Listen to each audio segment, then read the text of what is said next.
நம்முடைய தமிழ்நாடு வணிக சங்க பேரவையின் கிளைச்சங்க நிர்வாகிகளாக அவர்களை ஒருங்கிணைந்து உங்களுடைய அரவணைப்போடு நம்முடைய சங்கத்தின் நிர்வாகிகளாகவும் பொறுப்பாளர்களாகவும் சங்கத்தின் வழிநடத்தக்கூடிய பொறுப்பாளர்களாகவே இங்கே இருக்கின்ற பகுதியில் உள்ள வியாபாரிகளை தலைவர் செயலாளர் பொருளாளர் அவர்கள் மாற்ற வேண்டும்.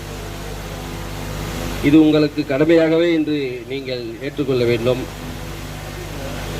நம்முடைய அமைப்பு பெரும் மதிப்புக்கும் மரியாதைக்குரிய சுதேசி நாயகரின் அமைப்பு.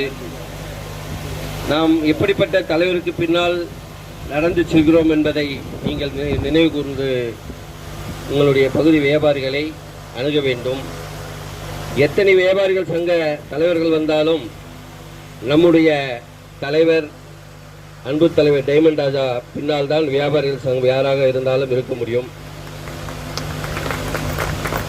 ஏனென்றால் நம்முடைய சுதேச நாயகர் வெள்ளையன் அவர்களின் உழைப்பால் நடத்தப்படக்கூடிய இந்த அமைப்பை பல பேர்கள் பங்கு போட்டுக் கொண்டார்கள். நம்முடைய சுதேச நாயகரின் புதல்வர் டைமண்ட் ராஜா அவர்களே சில நேரத்தில் எவ்வளோ பேர் அப்பாவோட இருந்தவங்களாம் இதை எடுத்துகிட்டு போயிடுறாங்க, கொண்டு போயிட்டோன்னே இது ஒன்றும் ஒரு பெரிய மேட்டரே இல்லை, நம்மளால் முடிஞ்ச சேவைகளை செய்து மக்கள் பணி ஆற்றுவோம் என்று தான் நம்முடைய அன்பு தலைவர் டைமண்ட் ராஜா அவர்கள் என்னிடம் கூறினார்கள். ஒரு கட்டத்திலே இந்த அமைப்பை எடுக்க வேண்டிய கட்டாயம் அவருக்கு ஏற்பட்டது. அதனாலே இந்த பொறுப்பை அவர் ஏற்றுக்கொண்டார்.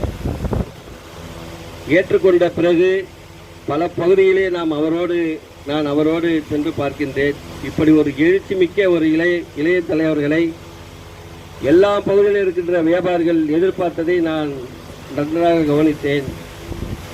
நல்ல வேளை நாம் உறுதுணையாக இருந்து நம்முடைய அன்பு தலைவரின் தவப்புதல்வரோடு பயணிப்பதிலே மகிழ்ச்சியோடு நம்முடைய பொறுப்பை ஏற்றிருப்பதில் பெரும் மகிழ்ச்சி அடைந்தேன்.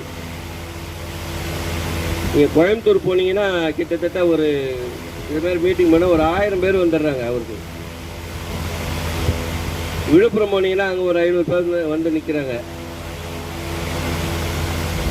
போகிற இடம்லாம் அவருக்கு ஒரு பெரிய வரவேற்பு.